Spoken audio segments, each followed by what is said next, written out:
Hey everyone, Judicial Watch President Tom Fitton here with our weekly update on social media. Thank you as always for joining us this week. A special Veterans Day edition of the weekly update and a special election edition of the weekly update.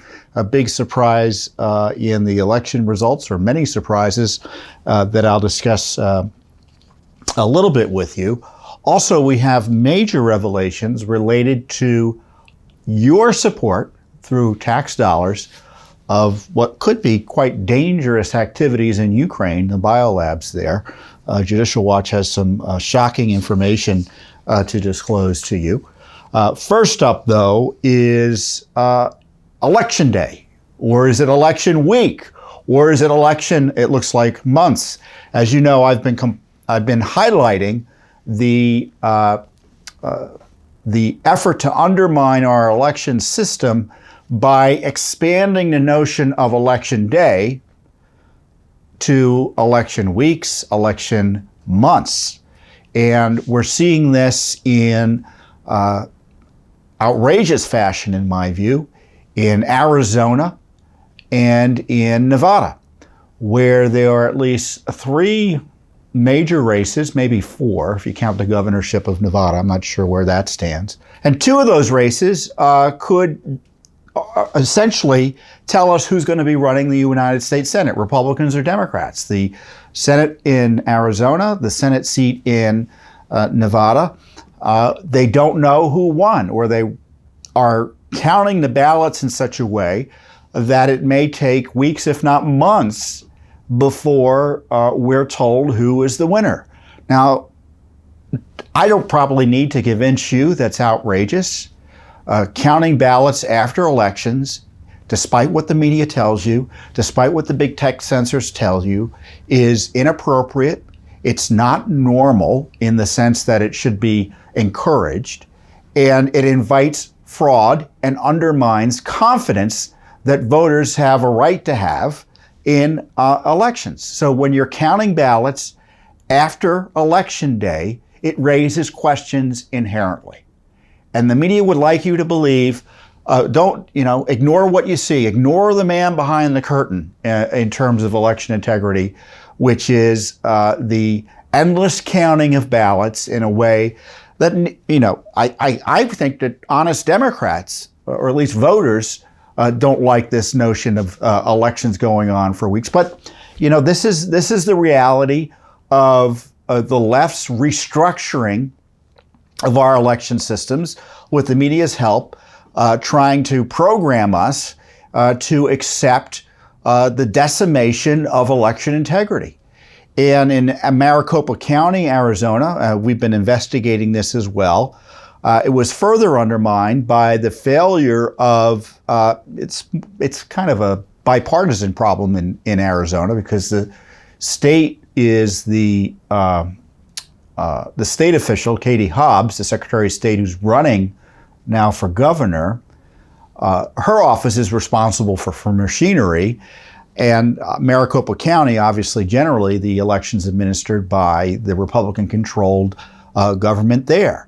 And according to at least one lawsuit that was filed, upwards of 35% of election tabulators and printers were not working. So what happened there is that voters were trying to have their votes counted while they waited. Essentially, it'll be run through the machine, it tabulates your vote, and then you leave.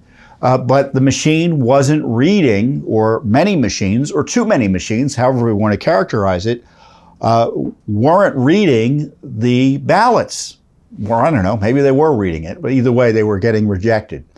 And so voters were being told, well, you can wait online and wait for them to fix it, or you can essentially drop it in the box, supposedly a secure box, and it would be counted later, at least hand counted. Well, I don't even know how they'd be counted later, whether they'd be hand counted or tabulated in a different machine. Or you could take your ballot, I guess, tear it up and go vote somewhere else. So, it sounds confusing, doesn't it? It sounds something that you might not like to go through if you're just trying to vote. It sounds like something that makes you think, I don't know if my vote's going to be counted. it sounds confusing in the sense that I don't know what to do. Maybe I just won't vote. It sounds confusing in the sense that these directions are difficult to convey generally, and are they being conveyed directly or correctly by the numerous myriad election officials who were stuck having to explain why the machines weren't working. And indeed, as I report to you here, my understanding is those ballots that were unable to be tabulated on site, but were left behind by voters thinking they'd be counted later that day, still haven't been counted.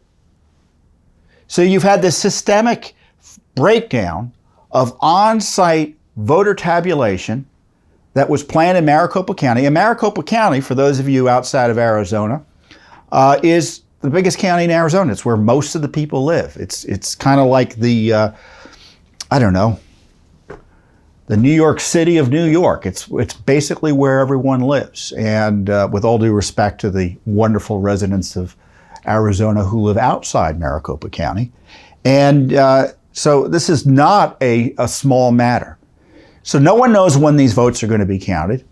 And then on top of that, you have in Nevada, Clark County accepts ballots mailed as long as they're, quote, postmarked on or before November 8th up until Saturday of election week.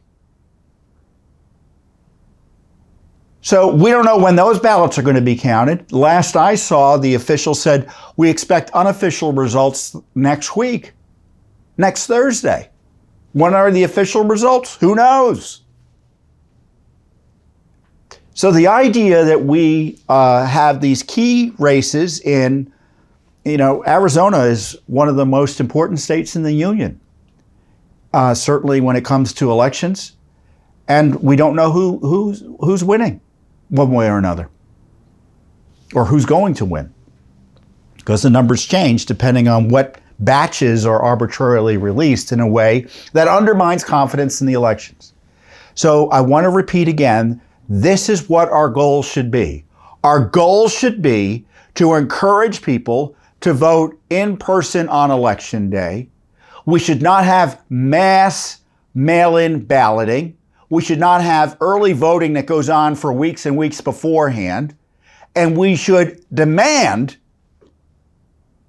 that systems are in place to ensure that ballots are counted on election day, not for days and weeks and months afterwards.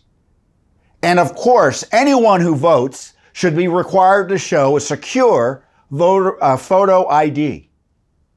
And certainly anyone who's registered to vote and or who votes should also be confirmed to be a United States citizen. What's so hard about this? You know what's so hard about it? That policy, those basic election integrity measures, are opposed by the left. Why do I think they oppose it? Because it makes it harder to steal elections. And they want to be able to steal elections when possible. There's no other reasonable explanation. It doesn't necessarily impact individuals who are voting it by race or any other classes. So there's nothing discriminatory in these regulations. They pretend they are, but there aren't. You can see that in Georgia, where you've had this tremendous turnout, irrespective of the increased security measures for voting down there. So as long as we have mass mail-in ballots, we're going to have elections that people won't have confidence in. And if conservatives want to kind of be able to compete, forget about the issue of the law and election integrity. You want people to vote and to feel like their votes are going to count. And if they think their votes aren't going to count, they're not going to participate. And I tell you, the best way to ensure that people don't participate is to have this mass mail-in balloting. And because conservatives don't trust it.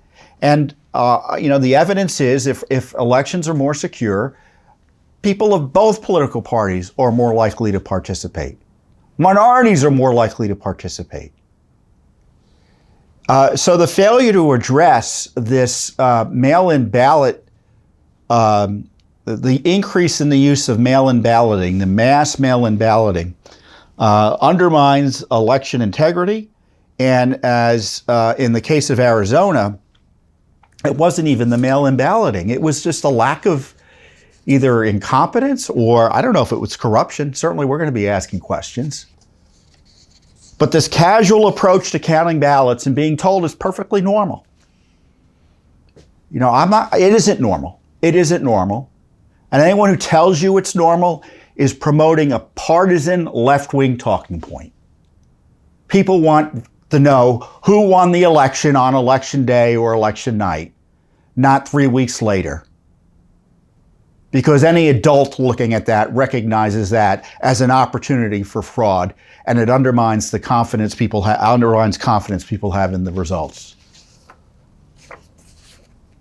So the other big issue that I'm sure conservatives are concerned about, I thought Republicans were going to win big, and obviously they didn't. They're going to barely take control of Congress, and even then, who knows?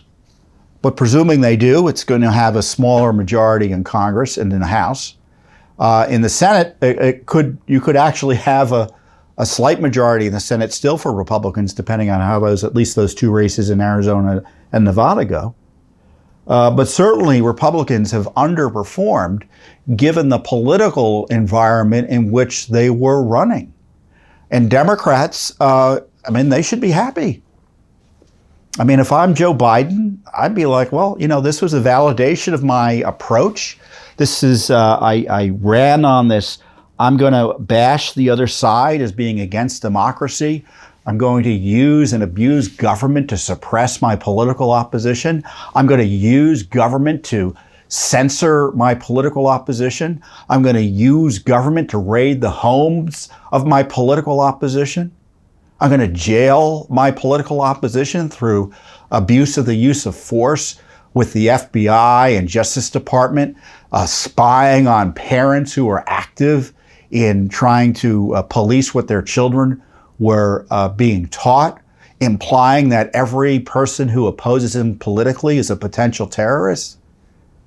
It got him the votes necessary to be, to kind of say that I've been vindicated, right? I mean, that's what I'd be saying if I were him, and I think he's kind of said that. While at the same time telling Americans he's going to continue his despotic ways. He suggested that he wants to take steps to ensure that President Trump is unable to run as his opponent. And he said that he wants to launch a national security investigation into Elon Musk, who he sees as a political opponent, because not only is he being more vocally supportive of Republicans, but he's daring to express interest in having more free speech on Twitter. So, we're going to have more of the same, certainly from the Biden administration.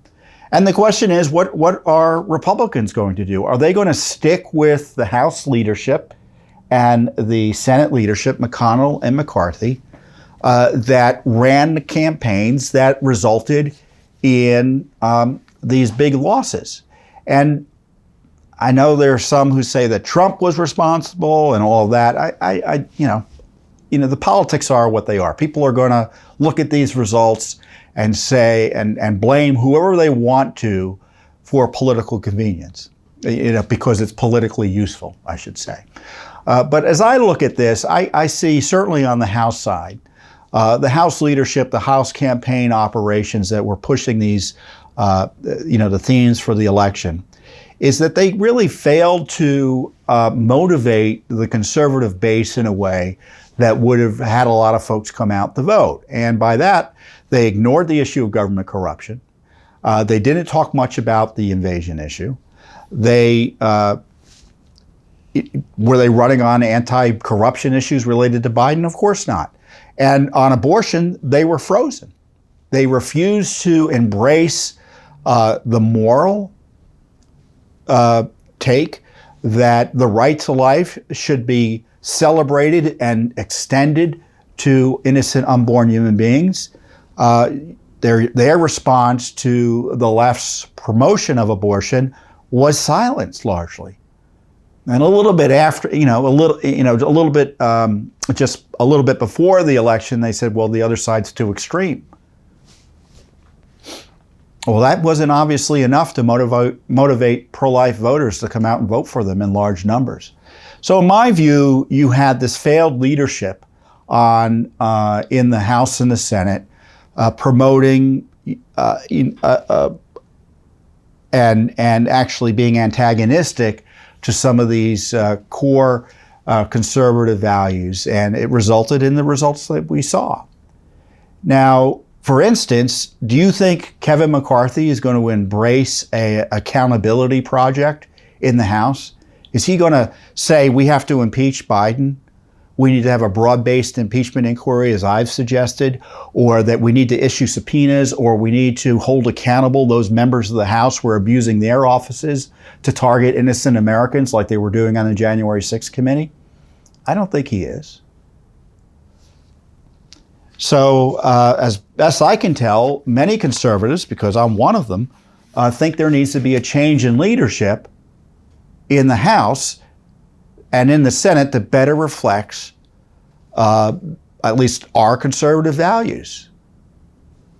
And this is not a political question. This is, do we want government officials in leadership positions in the House who are not going to do the right thing for government accountability and transparency and to address the threats to the republic? Would the President of the United States threatening the jail his political opponents the day after an election?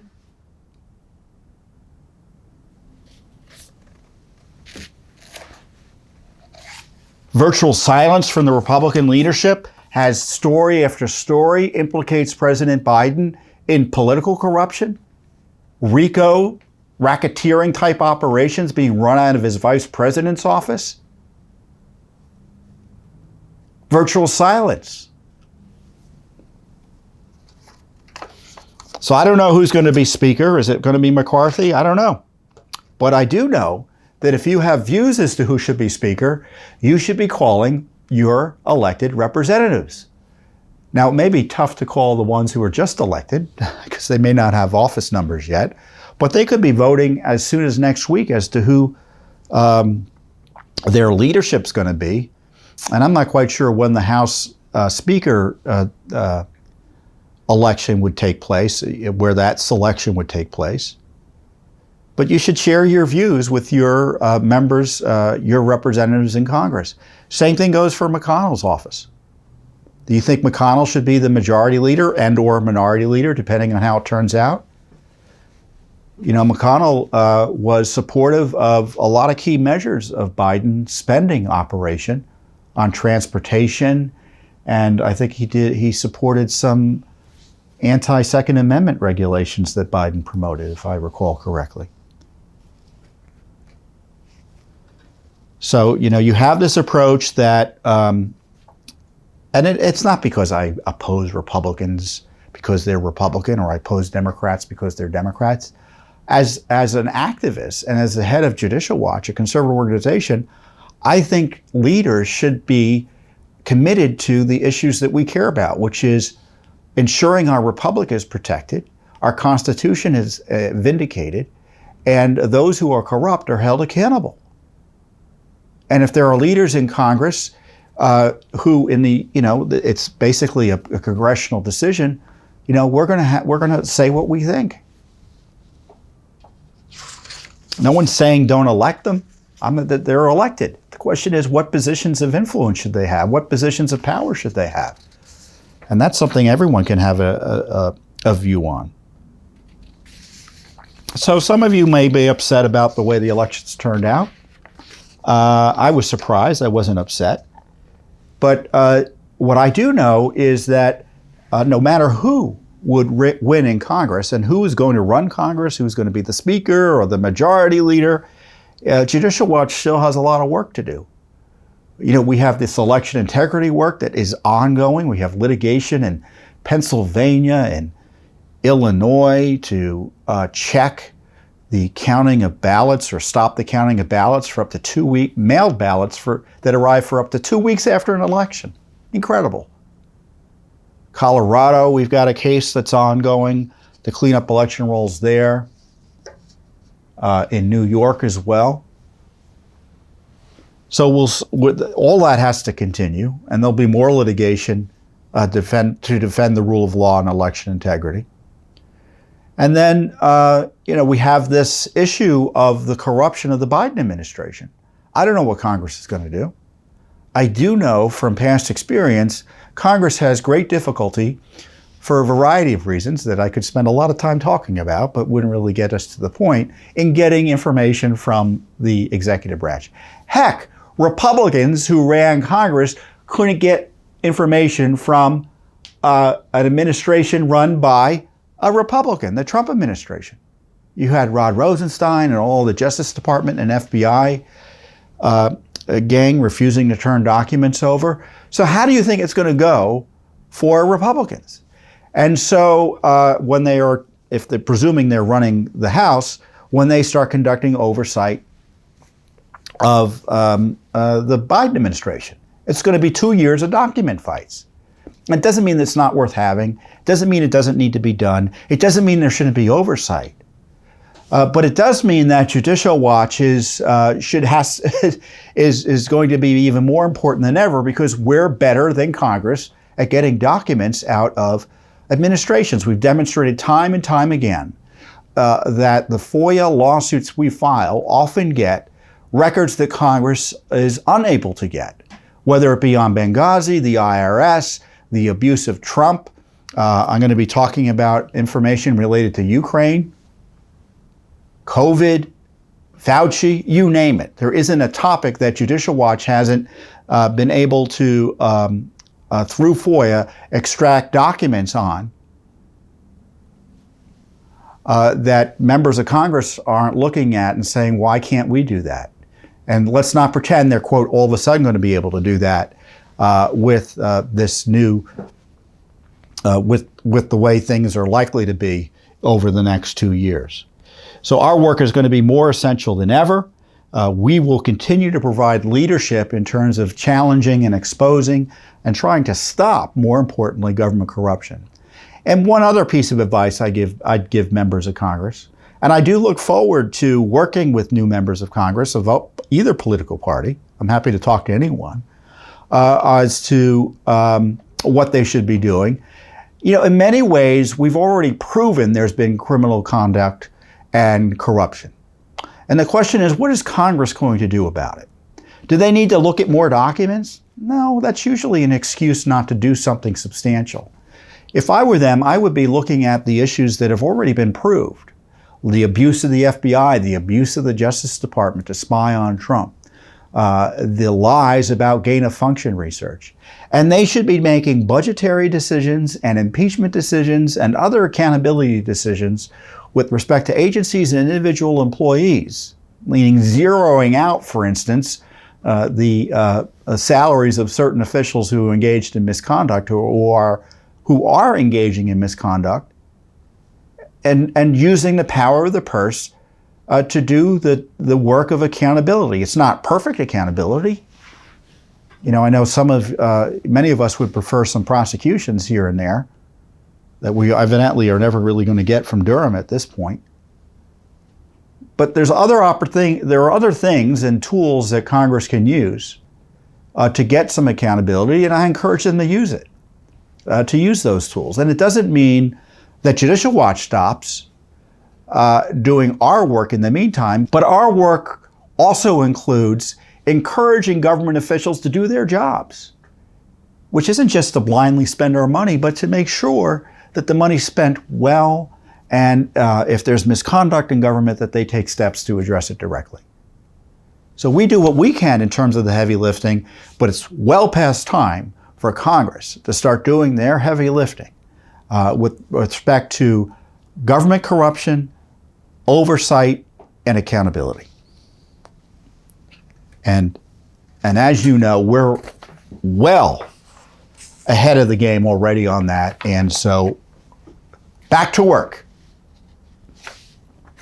And next up are some incredible documents that we got. And what's really incredible is we didn't even have to sue for them.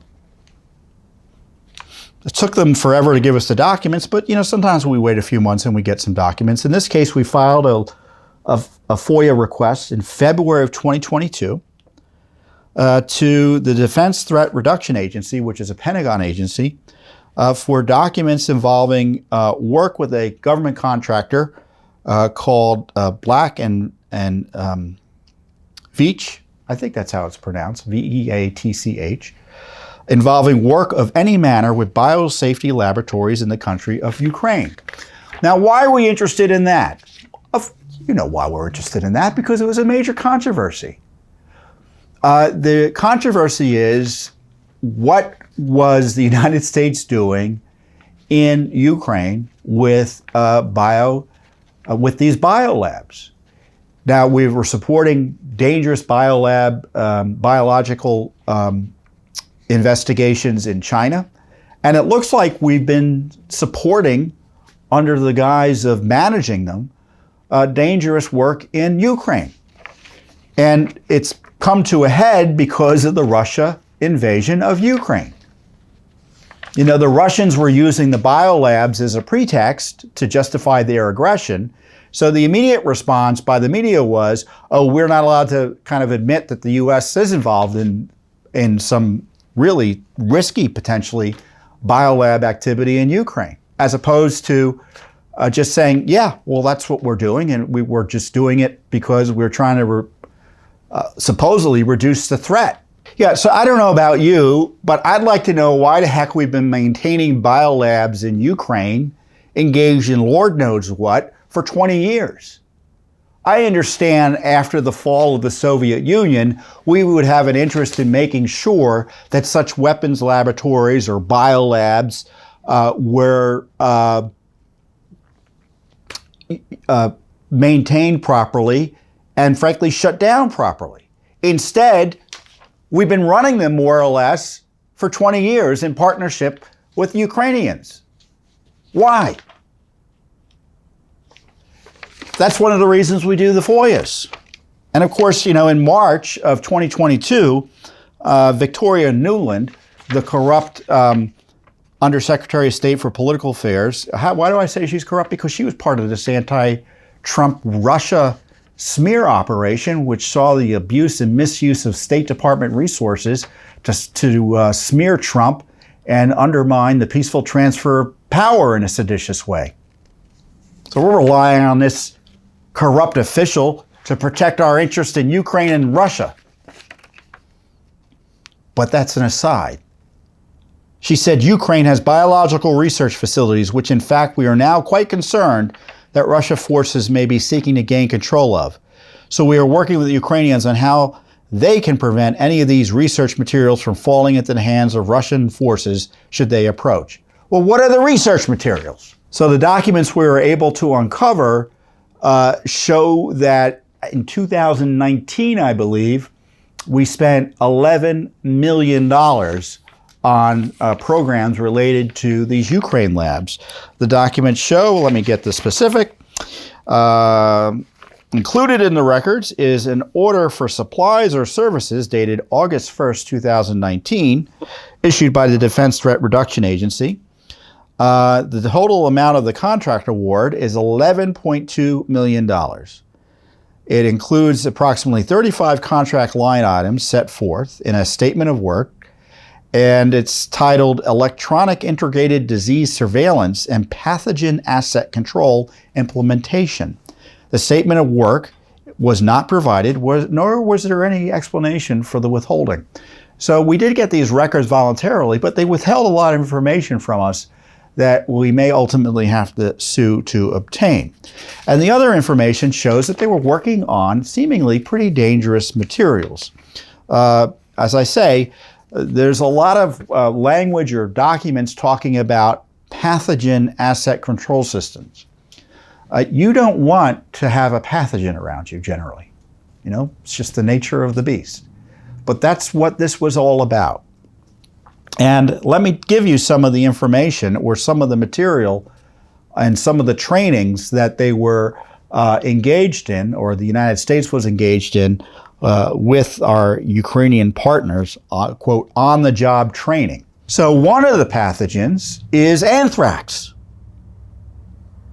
The documents refer to a Ukrainian biolab, their PAC, pathogen asset control system, on-the-job training that was conducted for anthrax laboratory activities in December of 2018. Okay, I want you to hear that again. We were working on anthrax laboratory activities, pathogen asset control systems related to anthrax laboratory activities in December of 2018. Why on earth are we maintaining anthrax labs in Ukraine? Why? Why aren't we shutting them down? And the other documents show we're training virtually their entire top staff in these labs. The head of the anthrax laboratory, the senior researcher laboratory of bacterial animal diseases, of which I believe anthrax is, the researcher for the anthrax laboratory.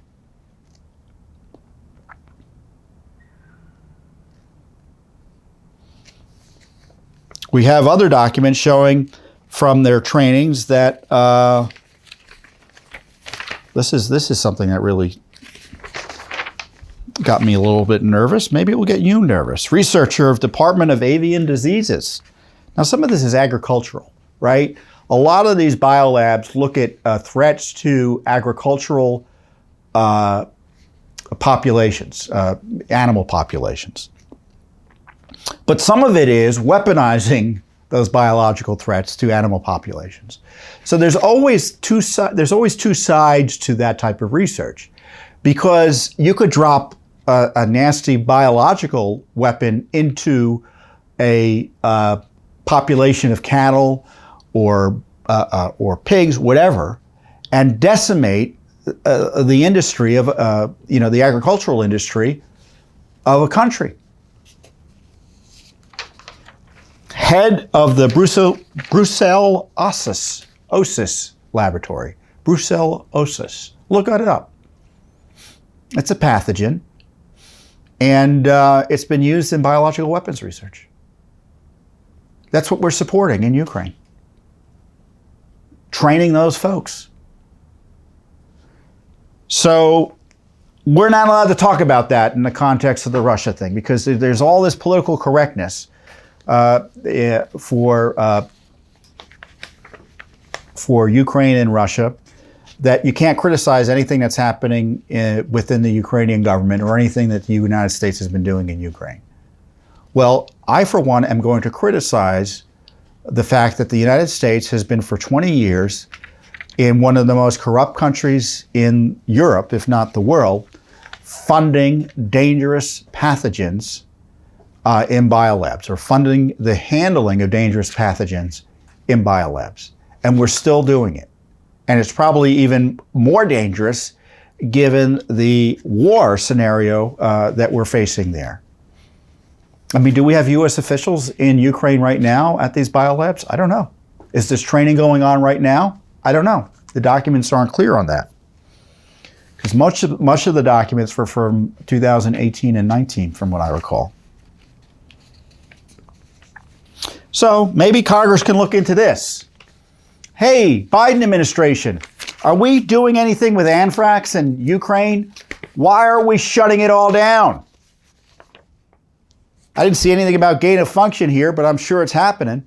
So this is why Judicial Watch is so great. Many reasons Judicial Watch is great, but we've got this war going on in Ukraine, and one of the big issues is biolab safety in Ukraine. And it's little old Judicial Watch is getting the key information about what's really going on there.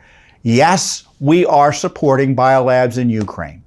Now, the Biden administration says it's all designed to reduce the threat. Now, to be fair, I'm going to read directly from the Defense Threat Reduction Agency's website about what they say they're up to there.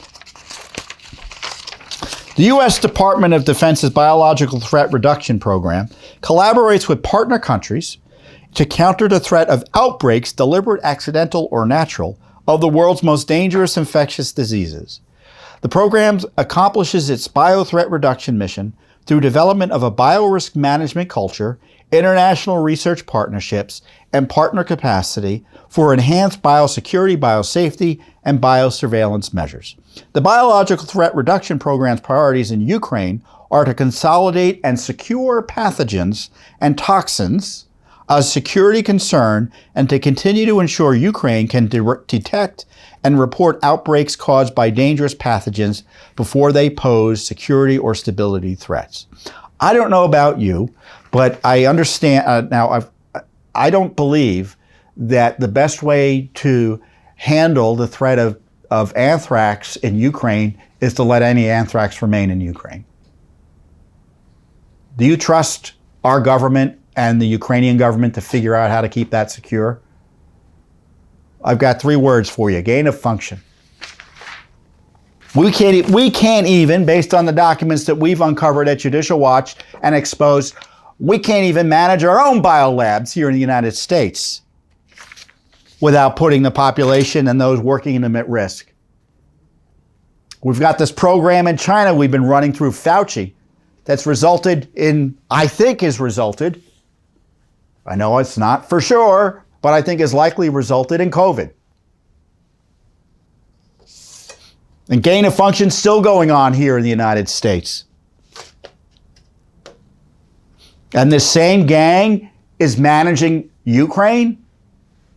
Who do they got running it? Burisma? I say sarcastically, I know Burisma isn't running it. What a nightmare. And it's Judicial Watch that's exposing it. So we've got this wonderful holiday we're celebrating, Veterans Day, and I wish you and yours a happy Veterans Day. We've got a lot of great veterans here in Judicial Watch's office. We've got so many veterans, I can't even track them all. That's what's so great about Judicial Watch. So I'd like to thank especially those veterans who work for Judicial Watch. And I know we have tremendous support in the veterans community. Judicial Watch has been honored to litigate on behalf of many, many veterans over the years who have been unfortunately abused by the system and in ways that would just set your hair on fire. And we've got much litigation in that regard as well. So we're so proud to work with veterans and veterans groups to defend those who serve from abuse by the government. And I don't need to tell you veterans or those of you still serving about how mindless and vindictive the military can be for those who cause, quote, the wrong type of trouble. So Judicial Watch's work is essential there, and we're proud to do it, and we are honored to be able to do it because it's the least we can do. I'm not a veteran. The most dangerous thing I do is get into a taxi cab.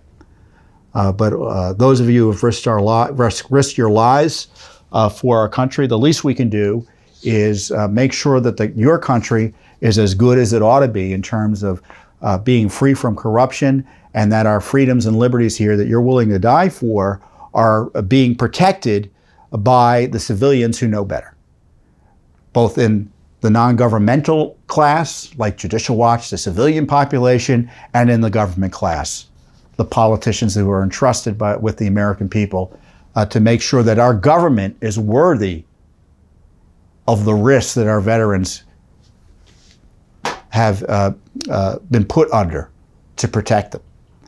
And one of my favorite Veterans Day speeches and remembrances is by Ronald Reagan. I'm often referring to it in all sorts of circumstances. And this is a speech he made at the Veterans Day National Ceremony at Arlington National Cemetery on November 11th, 1985. And I'm going to read a little bit from it, so bear with me here. Sometime back, I received in the name of our country the bodies of 4 Marines who had died while on active duty. I said then, there is a special sadness that accompanies the death of a serviceman, for we're never quite good enough to them. Not really, we can't be, because what they gave us is beyond our powers to repay. And so when a serviceman dies, it is a tear in the fabric, a break in the whole, and all we can do is remember. It is, in a way, an odd thing to honor those who died in defense of our country, in defense of us in wars far away. The imagination plays a trick. We see these soldiers in our mind as old and wise. We see them as something like the founding fathers, grave and gray-haired. But most of them were boys when they died, and they gave up two lives, the one they were living and the one they would have lived. When they died, they gave up their chance to be husbands and fathers and grandfathers. They gave up their chance to be revered old men. They gave up everything for our country, for us, and all we can do is remember. And the living have a responsibility to remember the conditions that led to the wars in which our heroes died. Perhaps we can start by remembering this, that all those who died for us in our country were, in one way or another, victims of a peace process that failed, victims of a decision to forget certain things. To forget, for instance, that the surest way to keep a peace going is to stay strong. Weakness, after all, is a temptation. It tempts the pugnacious to assert themselves, but strength is a declaration that cannot be misunderstood. Strength is a condition that declares actions have consequences. Strength is a prudent warning to the belligerent that aggression need not go unanswered. Peace fails when we forget what we stand for. It fails when we forget that our republic is based on firm principles, principles that have real meaning, that with them we are the last best hope of man on earth. Without them, we're little more than the crust of a continent. Peace also fails when we forget to bring to the bargaining table God's first intellectual gift to man, common sense. Common sense gives us a realistic knowledge of human beings and how they think, how they live in the world, what motivates them. Common sense tells us that man has magic in him, but also clay. Common sense can tell the difference between right and wrong. Common sense forgives error, but it always recognizes it to be error first. We endanger the peace and confuse all issues when we obscure the truth, when we refuse to name and act for what it is, when we refuse to see the obvious and seek safety in Almighty. Peace is only maintained and won by those who have clear eyes and brave minds. And he goes on, obviously, but that was, again, President Reagan, the late great President Reagan in 1985.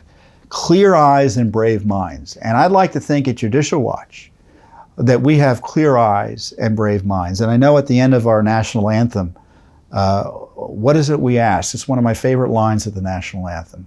Oh, say does that star-spangled banner yet wave over the land of the free and the home of the brave. Are we brave? I think many of us are. And even those that you may not like politically, they are. Many of us are patriots, no matter our party. And I hope that you take to heart President Reagan's admonition that we continue to remember those who committed their lives and lost their lives in defense of our freedom. With that, I hope to be with you again soon. I won't be here next week. I may not be here even the week after. I have this thing on my face that I have to have removed, and I'm hoping the surgery goes well and they get it all out, and without making it even more difficult to look at my sorry face. But I hope you pray for a good outcome there, and I'll be with you again sooner than you know. And until then, I wish you the best, and I'll see you here next time on the Judicial Watch Weekly Update. Thanks for watching. Don't forget to hit that subscribe button and like our video down below.